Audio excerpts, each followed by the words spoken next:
Hello, my absolutely brilliant and beautiful astrology soulmates, and welcome to your weekly horoscope for the week of July 14th, where I have to say, of the weeks that we're going to get this year, this is a pretty low-key kind of week. Now, we do have Mercury stepping into retrograde this week. We will also be in the presence of another last quarter energy. So it's a great time to celebrate and review what you are bringing to close in your cycle. So, of the weeks, I'm telling you, this is one where I'm going to tell you if you felt like you needed to just come down or you needed space to kind of review a little something, or you're even feeling more prepared to step forward with something like, okay, I can tackle this now, right? Mars next to the South Node, gonna come into a conversation with Pluto this week. Like all of this, you may be feeling like, okay, I can do it. So, whatever the energy is playing out for you this week, let's talk about what's going on in the cosmic sky. Now, first things first. The YouTube 6 day challenge is going to be going on, and this is kicking off August 2nd. And I invite you because whether you want to actually learn the language of astrology or you want to share your language of astrology with other people, or maybe you have another creative skill. I had a beautiful language teacher in one of our programs. And congratulations to our 7 people who just finished the recent YouTube challenge, who are up and moving and starting to create some content. So, congratulations to you guys. But for those of you that are ready to learn how to use YouTube as a resource, I'm going to be kicking off again August 2nd. So go ahead and click in the description box down below. Now, for the rest of us getting ready for 2026, yes, very excited. Your gear is starting to show up. First of all, your digital transit calendar from our friends at Wise Skies Collective are going to be available for you in the description box down below. You can get your pre-sale going there. And you can also click in the description box down below and get yourself signed up for any one of the GAFA courses and start learning to speak the language of astrology. All the goods in the description box down below. All right, guys, before we actually jump into what's going on this week, I want to answer this question that you left in the comments because I think it's a great question. So it says, thank you for the great information. You are welcome, and thank you for watching. When the moon is void, of course, with other transiting planets, it's called real-time planets here, but is making aspects to natal planets, does this change the energy of the themes? And the answer is yes, it does. We talk about it in a general way so that we know that everybody's kind of under a flat energy, more or less. So the way you would work with that is if we're all under the void of course, the energy is flat, but that particular void of course moon is in some kind of connection with a planet or a point in your chart. What you can do is lean into what that planet or that point is about and work on that in a slow reviewed kind of way during your void of course time. Let's say that the moon is void of course, but it's making an aspect to your Mars in your chart. And let's say your Mars is in Virgo, like we have Mars in Virgo transiting right now. A great thing that you could do is go back, make sure your laundry is done, go do the very Virgo things, but you're not going to be doing something new. You're still under the void of course moon. You're going to be doing something that needs to be finished up. But the void of course energy connecting to your planet can give you a little bit more of a clue as to exactly what you can be doing to take advantage astrologically of that particular energy. Great question. Okay, timestamps are also in the description box down below. So first things first is we're coming in here on Monday. We're coming in on Monday on our moon day with the moon in water energy of Pisces. So we're coming in on moon day, first of all, in a way that actually speaks to the energy of integration, right? So Pisces is our water energy that is also co-ruled between Jupiter and between Neptune. So there's this space between wisdom and experience that comes from that Jupiterian energy, and then also the great womb where everything comes together in a spiritual experience under that vibration of Pisces. So I'm telling you, as we're coming in on Monday, you may be feeling a little bit more like everything's kind of coming and marinating together. I would encourage you on Monday, spend time around water. Okay, even if you're just washing your hands a little bit more, you put a bowl of water next to you while you are working, you're going outside, you're watering your shrubs, your trees, you're fixing your watering system, something like that is going on. This is a great day to bring that energy in because it just helps you to assimilate and slow down and get connected with that element. Now, for a little bit more awareness, though, to help you pay attention, when we have high Piscean energy, or if you're a chart that has a prominent Pisces energy, watching out for things like chemicals or caffeine or toxins or things like that are going to be better for you because they can actually speed you up and you're more susceptible to them. But if you happen to be any of us that even on Monday are thinking, I just kind of like to detox. This is a great day to detox anything that you do not want in your mind, your body, your system anymore. So get in touch with all of that. Be creative, be fun, be playful, but definitely let it flow here on Monday. Okay, as we're coming around here to Tuesday, we're also going to see that the moon is still traveling through this Piscean vibration. So as you're coming in on Tuesday, you have Pisces for most of the day until we are going to get ready for a void of course that is going to happen midday at 1:10 p.m. and this is Eastern time. So make sure that you grab your own time zone so that you know exactly when this void of course is happening, and it's going to go all the way until 12:30 a.m. on the 16th. Okay, so we've got a couple days, a couple little bit of energy that's happening, not as long as any of the void of course energies that we were having last week, but there is still time to sit and to rest. So as we're spending though the first portion of the day and we've got that moon in Pisces traveling through, it's going to come into an opposition with Mars that's over in Virgo. Now let's remember as well that the South Node is also over in Virgo. So that whole space really has a lot of finishing up, cleaning out that is on the agenda. But as we have the moon and Mars in an opposition here, it's like, I want to unwind. I want to let this go. I want to detox. I want to go with the flow. But there's something pulling you saying, you need to be moving. You need to do something here. Let it go. Change direction. Stop doing what's not actually bringing you health and results. So there is this bit of push pull that is happening there. But I think that it's something that you can use to your benefit to realize that the sun is also traveling through the vibration of Cancer right now. So you can breathe. You can go into that sun moon connection where there's a watery connection where you realize you don't have to push, you don't have to force, you need to feel through, move with your imagination, move with your intuition, and move with your emotional intelligence through the energies that are traveling around you. Now, again, midday, that moon's going to go into void of course energy. And if you've not worked with the void of course yet, we work with it every week here, but the void of course, the energy is so flat. It's not the time that you want to be starting anything new because the energy is flat. You're not getting a reflection and you're not getting good mirroring or good energy to move something forward that is new. Now, if you're trying to rest, or to finish up something that you had already been started on. This is what the void of course moon is. It's kind of like you could see it as a little bit of a restful retrograde period. And it's only going to last until 12:33 a.m. as we get into the 16th. And then the moon will shift into the vibration of Aries. So we really get midweek before we have a pickup in our energy. But when we get to the 16th, early in the morning, usually before most of us are awake, that moon's going to shift into energy. So as you're getting up on Wednesday, you're like, okay, I'm ready. I'm a little bit more action oriented. Remember, the ruling planet of Mars, of Aries, is Mars, and it's over right now in the vibration of Virgo. So it is a great time to get things done, get things organized, get things sorted, be assertive where you need to let some things go, right? Because you may have to make the decision that you're like, I choose to stop this today.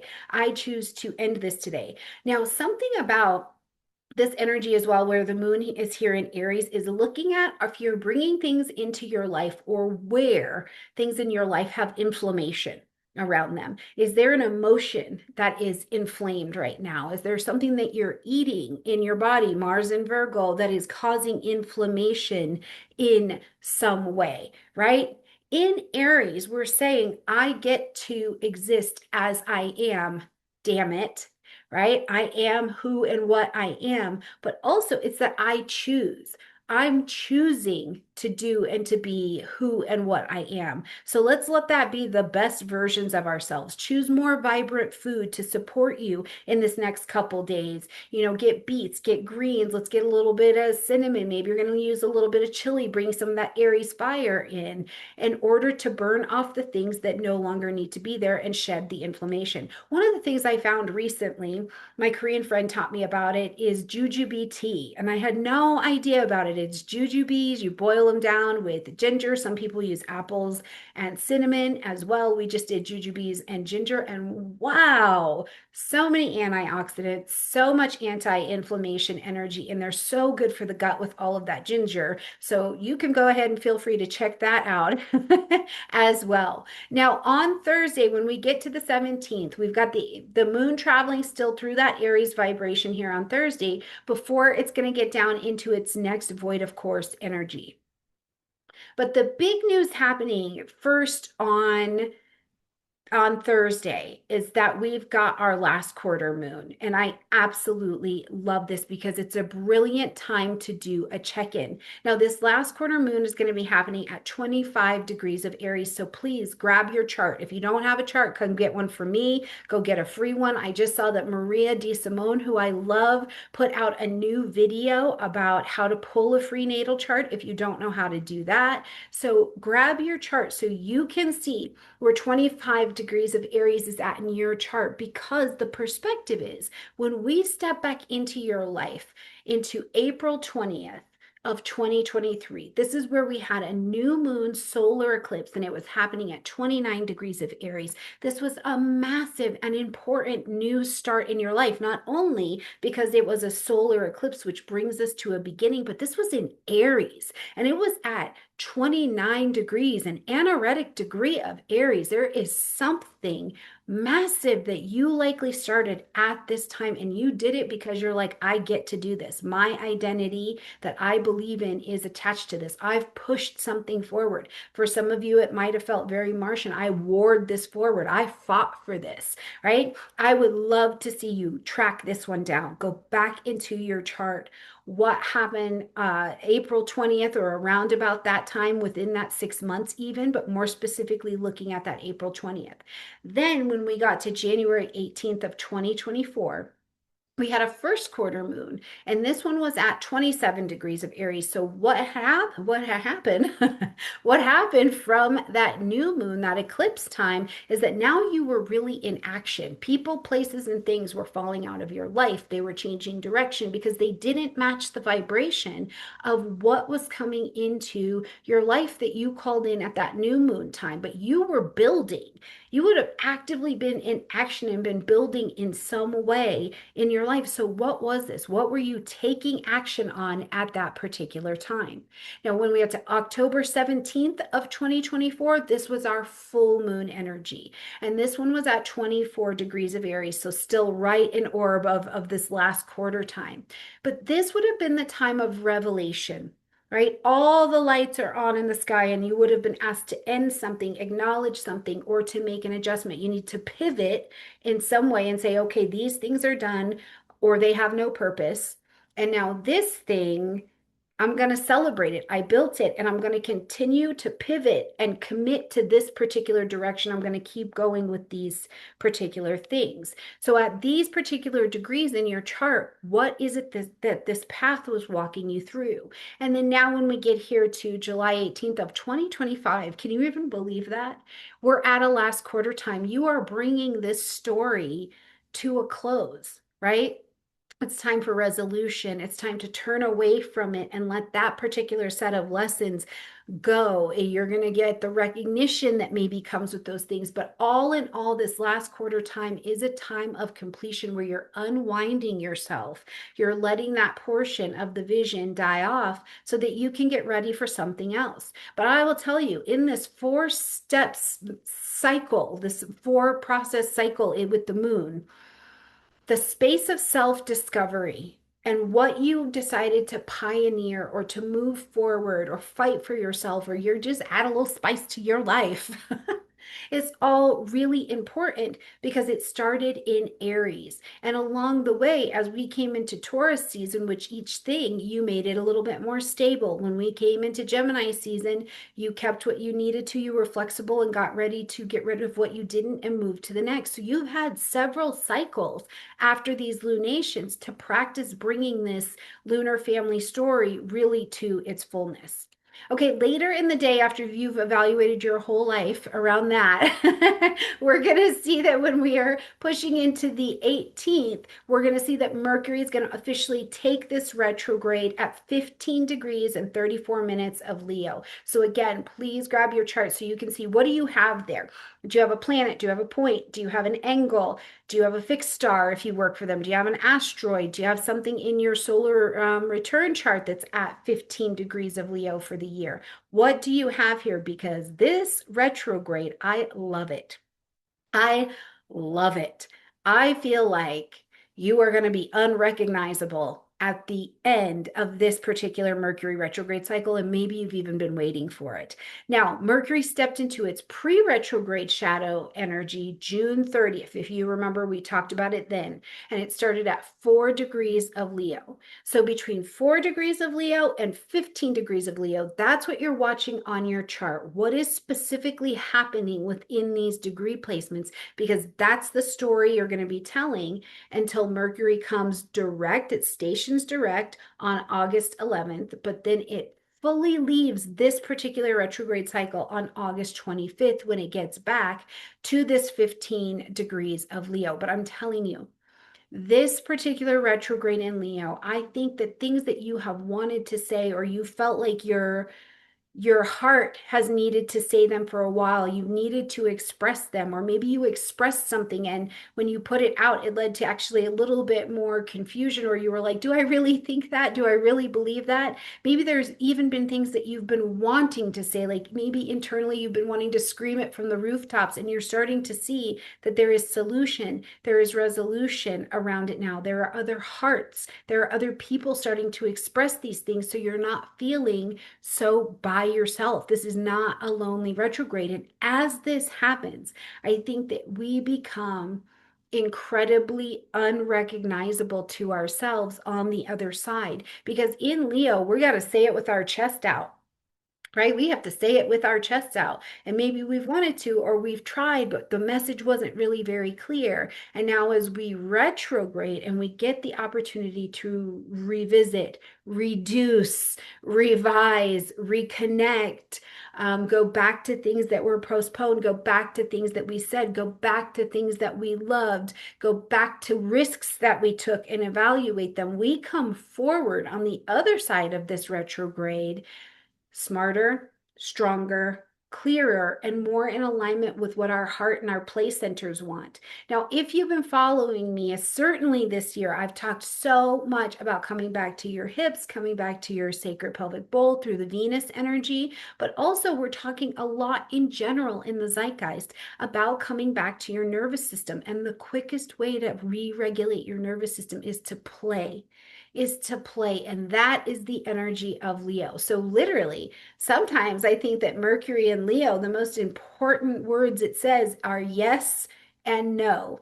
No, I'm not going to put off playing for another day. Yes, I would love to do that. That sounds fun. And that is a great way to get clear within ourselves, to let even our nervous systems, which Mercury rules over, have some experience of settling and bringing in more clarity. So we've really got a lot going on as we're in this Thursday, Friday vibration. Now, when we get, on this Wednesday, Thursday vibration, when we get to Friday, we're going to see that the moon is going to step into the vibration of Taurus. So we started the week in water. We're kind of at the end of the week in terms of the weekdays in Earth. Now, the moon in Taurus is comfortable. We're coming back to being steady, more stabilized, feeling more grounded in the things that we've begun, in the things that we are reviewing. We're coming back to creature comforts. How do you feel at home? That is a moon in Taurus question. How do you feel at home? When's the last time you ate something that made you feel like it was healing to not just your fuel source, right? Because we got to eat, but made you feel held, that the Taurus energy is over cooks, it's over farmers, it's over eating, it's over food, it's over pleasure, ruled by Venus. So this is very much an awareness of what even makes you feel safe, fed, and secured. We're always laughing at Taurus because they're always trying to eat stuff, but that's a very real question. Can I eat this? Can this nourish me? Can I survive from this? So try something a little slow cooked. Try something where you're bringing in maybe a little honey, a little sweetness, just something that makes you feel pleasurable. Light that vanilla candle, right? Bring that rose scented stuff into your space over this next couple days. Now, just later in the day, we're going to see that Mercury, that's now stepped into that retrograde, is actually going to hit into a sextile with Venus. Now, when we have a Mercury Venus sextile in transit, this is actually a really lovely energy because, as you know, Mercury and Venus don't get very far from each other. So there's a whole set of aspects that they actually don't make to each other, but the sextile is one that they get to. And as they have this sextile, it's a flow of energy. Things like are falling into place. Things are happening a bit more easily. I'm going back over Mercury. I'm rethinking, reviewing. I'm realigning a plan with something that feels pleasurable, feels easy, is aligned with my heart. Venus is in chatty Gemini over there, ruled by Mercury. So this is a lovely time where the mind and the conversation and the words and the mental stimulation has a lot of value for you. And maybe we're speaking this into existence. I love the Four Agreements, how it talks about our words are spells, right? What we speak and what we think are really what we're casting into our lives. So this is a great day. This is a great energy to be thinking about, how are you speaking about yourself? How are you speaking about your life? How are you speaking about your world? And does that need a review? If you own a business, how does your marketing sound right now? If you are, maybe you're a narrator. Narration just came back into my life. So maybe you're a narrator and you're going back over, does this character sound the way that you want it to sound? What is the best version that you're speaking about and you're speaking into existence with this sextile? Because you can very easily take advantage of it. When we get to Saturday, we've got the sun in a square to Chiron. So we've got the sun in Cancer and we've got Chiron in Aries. So this is a cardinal square. So we are challenged at beginning something. Okay. Now, the energy under a square may slow because it creates a tension and it's getting you a bit worked up. In Cancer, these could be things around the home, could be things around the mother, could be things around women. Chiron over in Aries, there's very much so this question of identity. So I think that there is this brilliant energy that, first of all, we need to remember that the way we treat other people, we need to treat them how we would like to be treated. This is a very good rule. And Tiffany actually talks about this in one of the sections of the digital transit calendar. So make sure you pick that up because she's got some great things to help us work through these transits. But it's a great transit to remember grace, right? This can become adversarial very, very quickly, us and them.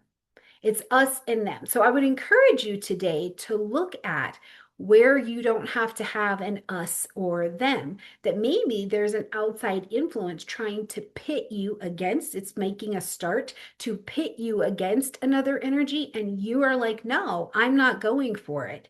It's not or. It's and. So I'll be really curious. Where do you see this applying in your life right now, where you're maybe seeing forces trying to put you in an adversarial position and you're going, no, I'm not taking the or, I'm taking the and. Let me know that in the comment section down below. Okay, later in the day that we'll see that the moon is going to get ready to come into its void, of course, at the very end of the day. And that'll roll us into Sunday, where Sunday here on the 20th, we'll see the moon shifts into chatty Gemini, and it will be in that place all the way until we go until Monday. So as we're here at the end of the week, great time to be social. Come together with people you love, have a snack, have a nice dinner, put a nice dinner together in a nice social group, talk about the things that you're learning, talk about the world, disagree with other people in a way where you're listening, look at where that you have these adversarial ideas that are pulling against you, that maybe your new identity that you were forming under the lunation family of that Aries energy that we caught up with at the last quarter, you're even going, yeah, wow, back in 2023, I believed this, and I don't necessarily believe that now, or my identity is more solid around that at this time. Let me know what all of this looks like for you in the comment section down below. I can't wait to see what the week has to offer for you guys.